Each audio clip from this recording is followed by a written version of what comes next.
지기집이 함께하는 세상, 관계를 돌아보는 가을날의 담소를 나눠볼까 합니다. 어린 시절 멈춰있는 듯 따분했던 일상의 시간들, 예를 들어 싫어하는 야구 중계가 9회 말까지 지속될 때 느꼈었던 그러한 따분함이 이제는 완전히 바뀌어 한철 한 해도 휙휙 지나가는 느낌이 드는데요. 봄이 정리 후 뭔가를 들여놓고 싶은 계절이라면 가을은 정리 후 빈 공간을 그대로 두고 싶은 계절이 아닌가 싶습니다. 그 빈 공간에 담을수록 더 비워지게 만드는 우리의 한갓짓 담소를 오늘 담아볼까요? 안녕하세요. 지기집이 함께하는 세상의 이성숙, 임신희, 홍성임입니다. 네, 반갑습니다. 반갑습니다. 네, 중년에 이르니까 아이들은 어떤 시각으로 살았으면, 그리고 우리는 노년에 어떻게 살았으면 하는 그런 생각이 들더라고요. 주변의 여러 관계들을 되돌아보고 편하게 살아갈 수 있는 마음의 자세를 얘기해보고 싶어요. 네. 예. 근데 중년 맞으십니까? 작년이라고 보여집니다. 그래요? 네. 제가 여행 갔는데 40대 초반이라는 소리 듣고 기분 엄청 좋았어요. 그러니까요. 네. 네. 시나리오 작가 수업으로 시작해가지고 독서 동아리까지 저희들이 벌써 한 8년 차? 네, 그 정도 그래요. 만났는 네. 것 같아요. 그동안 뭐 많은 책들을 읽어왔겠지만 그 읽어왔던 책들 중에 오늘 대화에 얘기거리를 주는 책들이 있다면 어떤 것들이 있을까요?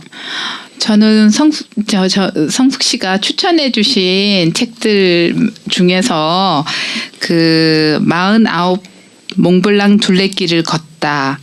그 책도 굉장히 재밌게 읽고 있고요. 네. 또 일본 작가인 소노 아야코 씨의 나는 이렇게 나이 들고 싶다. 이 책도 굉장히 오래된 책인데 사실 노년에 관한 책은 늘 읽어야겠다 생각하면서 잘 읽지는 않았었어요. 그런데 이번 기회에 한번 읽어보자. 지금 저는 양가의 어머니들이 다 이제 노년을 겪고 계시거든요. 네. 그래서 그런데도 좀 이해도 되고 그런 면에서 좀 읽어보고 싶어서 재밌게 읽었어요. 제가 읽었던 것 중에 찾아보니까 관계에 대해서 이렇게 읽었던 책들, 좋았던 책들이 주로 관계의 물리학, 림태주 시인의 책이랑 또 시집 중에 상처적 체질이라고 해서 류근 시집이 있었어요. 그리고 최근에 읽은 책은, 지금 읽고 있는 책은 좋은지 나쁜지 누가 아는가, 유슈아 네, 작가의 네, 책이랑, 그리고 마음사전이라고 제가 참 좋아하는 책, 김소연 작가 저희 한번 다뤘었죠. 네, 했는 것 같아요. 이렇게 이제 요즘은 관계를 생각하면 이제 먼저 마음으로 이렇게 마음이 많이 가면서 생각하게 되고, 그러니까 내 마음을 들여다보면서 그 옆에 이제 관계를 생각하게 되더라고요. 그래서 이런 책들이 참 좋았었다 하고 한번 찾아봤었습니다. 예. 네. 제가 이렇게 몇 가지 책, 뭐 틱나탄 스님의 화, 그다음에 법정스님의 무소유, 뭐 기시미 이치로의 아들러 심리학을 읽는 밤, 이건 우리가 한번 다뤘었던 네, 거고요. 했습니다. 예. 소노 아야코의 나는 이렇게 나이고 들고 싶다.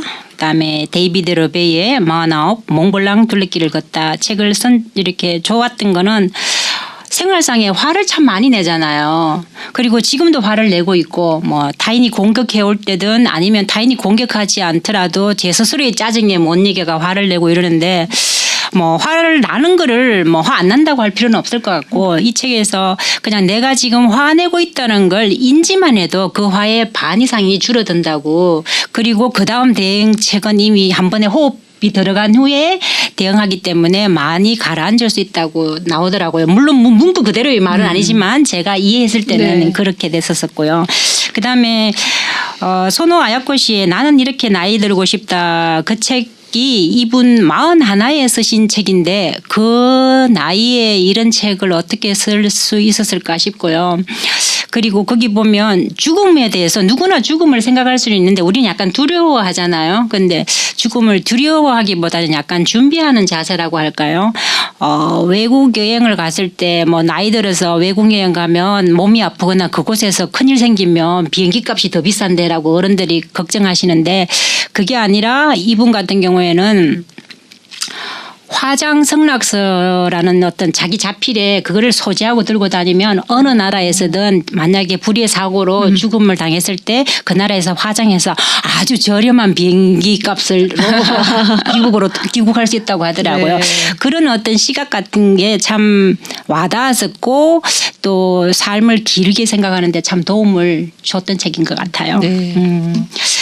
이런 책들을 읽게 된 이유에는 관계 속에서 빚어지는 뭐 힘듦이 있지 않았나 싶은데 뭐 자식과의 관계, 뭐 부부와의 관계, 부부라면 뭐 시댁과의 관계도 포함되겠죠.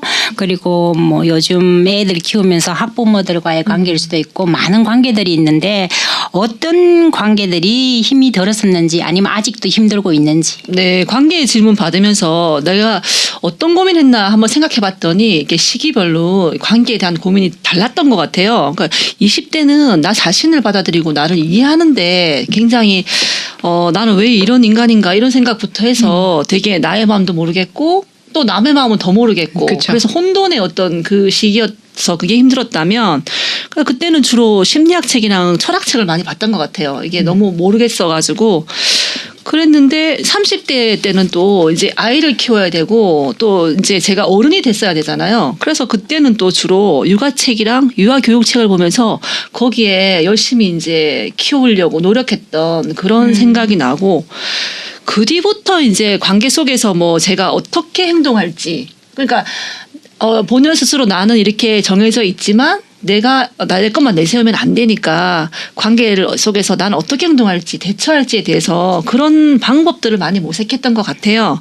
그러니까 미숙한 어떤 성격적 결함도 좀 걷어내고 싶어하는 마음도 되게 컸고 그러니까 제일 힘들었던 게 있는 그대로 받아들이는 거. 그러니까 나를 있는 그대로 받아들이기도 힘들었고 상대가 있는 그대로 받아들이는 게 아니라 내가 원하는 걸로 바꾸려고 했던 그런 30대였던 것 같아요. 그래서 지금은 40대 후반인데 있는 그대로 받아들이려고 좀 노력하는 부분이 제일 좋아진 점이 아닌가. 네. 저는 이제 애들이 이제 커서 이제 약간 독립을 준비하는 때거든요.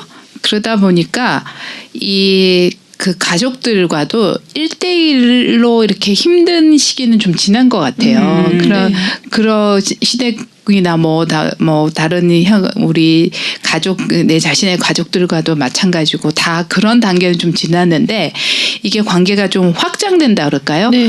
아이들이 이제 외부에 나가서 그 아이들이 밖에서 받는 그 관계의 어려움 이런 게 이제 저한테 오는 거죠. 네. 어제도 저희 아이가 인턴을 하고 있는데 거기서 너무너무 이제 화를 내면 전화한 거예요. 엄마 이거 완전 갑질이야 이러면서 같이 근데 그전엔 같으면 제가 받았던 교육은 네가 참아야지 네, 그렇죠. 이런 식의 교육이었어요. 근데 지나고 보니까 그게 아닌 것 같아서 같이 화를 내주고 좀 진정되고 나면 우리가 이렇게 해보자 이런 생각들을 이제 얘기하게 되고 그렇더라고요. 그러니까 1대1의 관계에서 좀 더 나아간 그런 관계도 우리가 생각을 해야겠구나 그런 때가 오는 것 같아요.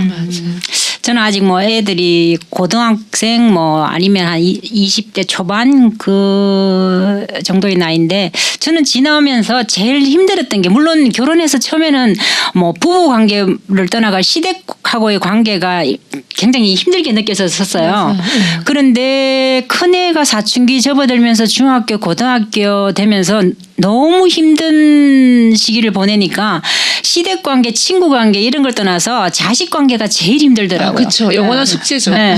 힘들고 또 그런 거 있잖아요. 그 경계상 얘가 내가 낳기 때문에 얘를 왜 내가 이겨야 된다는 생각 내지는 왜 제가 다스려야 된다는 생각이 강했던 것 같아요. 맞아요. 그랬는데 걔가 요즘 뭐 교육 요즘 인터넷 매체를 통해서 반격을 해오는데 그 논리적인 말에 제가 대답을 못 하겠더라고요. 화는 나고.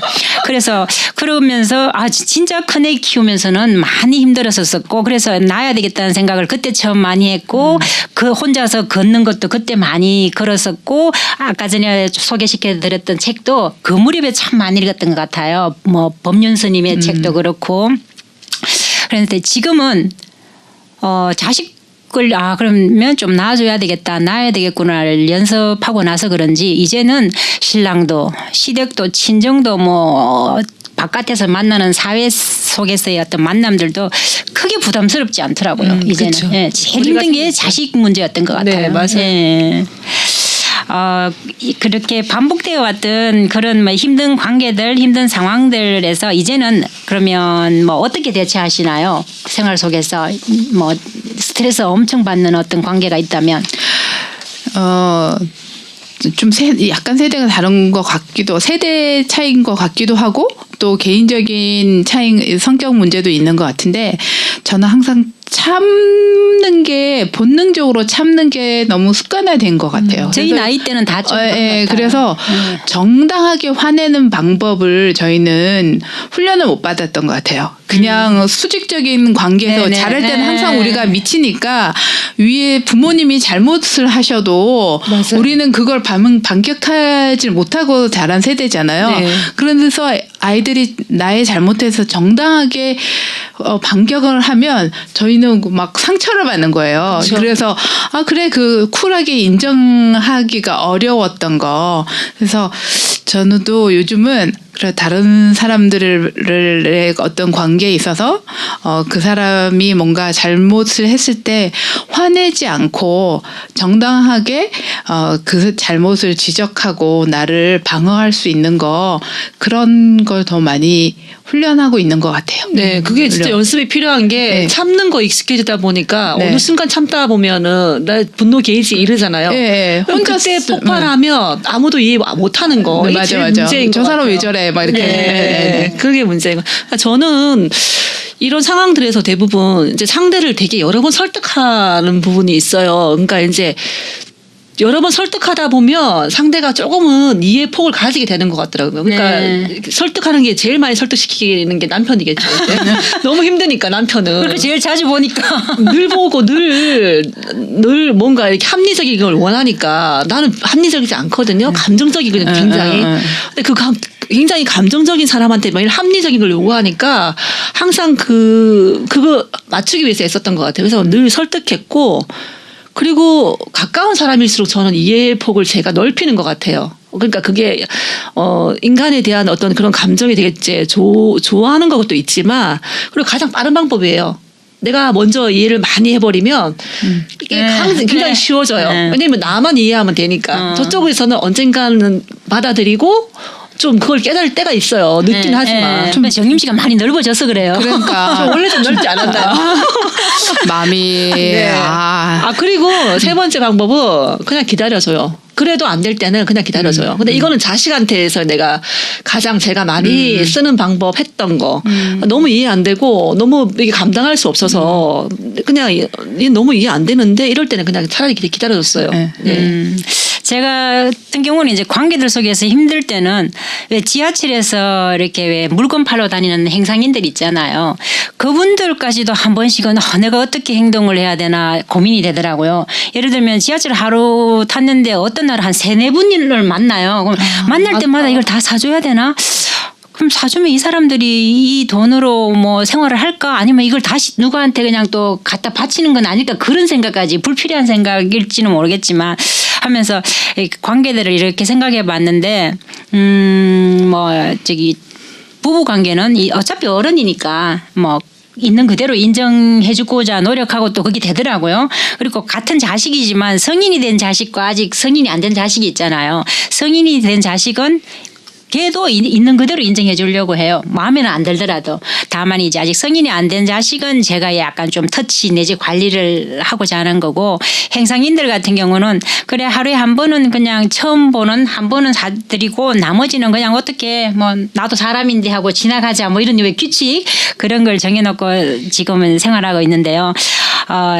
최근에 제가 키아누 리브스의 20대 때부터 지금 현재 50 하나인 그 영화를 쭉 한 7편 가까이를 한 며칠에 거쳐서 다 봤어요. 와, 많이 봤어요. 어떤 느낌이 드냐 하면 왜 다큐멘터리나 이런 데 보면 꽃이 왜 이렇게 그 사진 찍는 기간은 오래되는데 한꺼번에 확 피어주는 타임랩스인가? 네, 그런 거 있잖아요. 키아누 리브스의 20대부터 50대까지의 영화를 제가 한 7편 뭐 그 정도를 2, 3일 간격에 쫙 보니까 이게 분장이 아니잖아요. 실제 그쵸. 그 배우의 20대와 지금 50대에 늙어가는 과정을 며칠 만에 축약해서 압축해서 보니까 나의 삶 아니면 뭐 일반인의 삶도 다 이렇지 않을까. 우리가 볼 때는 긴 시간이지만 압축해서 어떻게 보면 휙휙 지나갈 수밖에 없는 뭐 한 일생 아니겠나 이런 생각이 들더라고요. 그러면서 모르겠어요. 그게 뭐 어떤 계기가 돼서 그런지는 모르겠지만 참 많이 누그러뜨려지게 나를 만들었고 좀 내려놓고 살아야 되겠다는 생각을 다시 한번 하게 되더라고요. 그래서 한번 권유해 보고 싶어요. 자기가 좋아하는 영화 배우든 어떤 가수든 젊었을 때랑 지금의 나이 들었을 때의 어떤 그 경과 과정을 그냥 압축해서 딱 보면 뭐 뭔가 느껴지는 게 있지 않을까 싶더라고요. 갑자기 로버트 드니로가 생각났어요. 그랬잖아요. 대부 나왔을 때의 그 맞아. 젊고 멋있었던 모습과 맞아. 요즘 영화 최근의 나의 영화에서의 그러죠. 모습. 저는 오늘 아침에 진짜 그런 비슷한 경험을 했어요. 그때 책상 서랍 정리를 하다가 아이들의 그 명함 사진, 네네네. 역관용 뭐 이렇게 해서 찍었던 사진을 모아둔 거를 찾았어요. 네.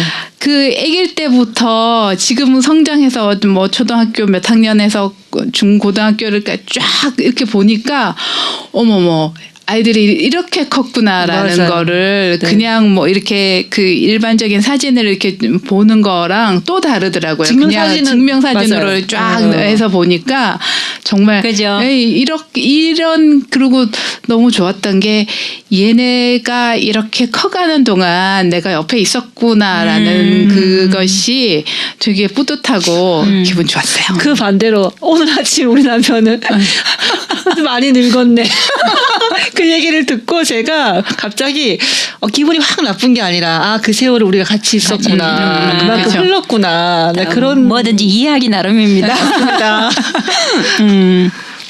저기 관계석에서 지치다 보면 엄청 피곤해서 일찍 잠들고 싶은데도 왜 눈은 더 또록또록해질 때가 있잖아요. 뭐 부정적인 생각으로 빠져들지 않고 잊고 싶은 일은 잊을 수 있는 망각 연습도 필요하다고 생각되는데 혹시 그럴 때 사용하는 좋은 방법 있나요? 저는 그냥 오히려 생각에 꼬리를 물면 계속 꼬리를 물다가 계속 그렇게 고민을 하면서 머리가 아플 때까지 그 시간을 그냥 버티는 것 같아요. 근데 그렇게 한 이틀을 하고 나면요. 그 다음부터는 좀 털어지더라고요. 그 다음. 그래도 젊군요. 아직 네. 체력이 되니까 이렇게 잠도 잘 자요. 그래서 아직 그렇게 막 잠이 안 와서 고민이진 않고 고민을 그냥 그 속에 빠지는 것 같아요. 빠져서 호적되다가 시간이 지나면 또 올라오더라고요. 네. 그것도 좋은 방법이네요. 네. 근데 저는 그냥 요즘 핸드폰 너무 좋으니까 거기서 그 오디오북 같은 네. 그런 앱을 틀어요. 그러면 그 나직나직한 목소리로 옆에서 계속 얘기를 하는 걸 하면 저도 모르게 스르륵 잠이 맞아. 들어있어요. 처음에는 막 되게 잠이 안 오는데 어떡하지? 이런 느낌이 있지만 그거를 들으면서 그 이야기에 빠져서 잠을 잊은 적은 없는 것 같아요. 그냥 언제 모르게 자고 있고 나중에 깨어보면 그게 다 돌아가서 다시 시작되고 있었더라고요. 제 같은 경우는 일단 자야 되겠다는 생각을 하면 아니면 뭐 자야 되는데라고 생각을 하면은 더 잠이 안 오잖아요. 그래서 최근 한 몇 년 동안은 이렇게 뭐 종교는 없지만 책을 통해서 제가 익힌 뭐 부처님의 뭐 팔 정도 뭐 이렇게를 제 스스로 이렇게 암송하면 스르르 잠이 들더라고요. 근데 이제 그거는 그나마 좀 가벼운 고민일 때. 근데 너무 뭐 신경이 왜 쪼여지는 어떤 그런 고민일 때는 누워있어도 잠 안 오고 알잖아요. 이제 여러 번 해봐서. 그럴 땐 그냥 벌떡 일어나요. 벌떡 일어나서 제가 읽던 책을 마저 읽든지 아니면 시끄럽지 않게 왜 치울 수 있는 청소 같은 거 그런 걸 하면 한 1시간 반 몸이 힘들면 자야 되겠다 싶고 누우면 잠이 들더라고요. 맞아요. 그리고 그 이외의 극도의 긴장 그거는 뭐 그냥 날밤을 새야 되지 않을까 싶어요. 네. 노년에는 아님 노년에도 하고 싶은 일을 만들어 하면서 무덤덤하지만 나름 즐거운 삶을 살고 싶은데 지금 이후의 삶 어떻게 만들고 싶나요? 아직 노는 삶이 와닿지는 않고요. 자세하게 이렇게 생각해 본 적은 없는데 그냥 너무 심심하면 어떡하지? 그 생각은 한 번씩 들더라고요. 왜냐면 이렇게 지나가면서 보거나 주위에 나이 드시는 분들을 보면 그래서 내가 나를 잘 봐야겠다 그런 생각하고 나 자신과의 대화를 많이 하면서 조금이라도 그냥 하루하루 발전하는 모습을 가지고 가자 그런 생각을 제일 많이 해요. 요즘은. 네. 네, 저는 그 어른들 엄마나 시어머니 이렇게 늙어가시는 모습을 가까이서 자주 보거든요. 네. 그러니까 내가 어떤 준비를 한다는 게 지금 이 상태에 내가 어떤 준비를 한다는 게 노년에 꼭 그렇게 적용될 수 있을 것 같지를 않더라고요. 책을 좋아하지만 그때 돼서 내가 책을 읽을 수 있는 눈이 될지 모르겠고 저는 눈은 제일 끝까지 가져가고 싶어요. 네, 걷는 거 좋아하지만 그때 내 무릎이 괜찮을 수 있을지 모르겠고 그러다 보니까 그것도 그때 되면 지금 즐겁게 살듯이 그때 상태에서 즐겁게 살면 되겠구나 그냥 그렇게 보게 되는 것 같아요. 그때까지 볼 수 있으면 좋겠어요. 네, 보는 거는 정말 그렇죠. 네. 저는 어떻게 보면 좀 쇼킹한 얘기일지는 모르겠지만 지금 제가 뭐 이렇게 부부 관계도 어떻게 보면 섭섭하지만 그러나 헤어지는 것까지는 아닌 어떤 그런 단계를 연습하고 있다고 봐요. 저는 예를 들면 이때까지는 계속 맞춰왔는데 20년 넘게 동안 앞으로 20년은 저는 맞춰가면서 살지는 못할 것 같다는 그리고 뭐 어떻게 보면 맞춰주겠지. 나답게 늙어가면서 나다운 인생 살고 싶다는 어떤 그런 생각이 들기 때문에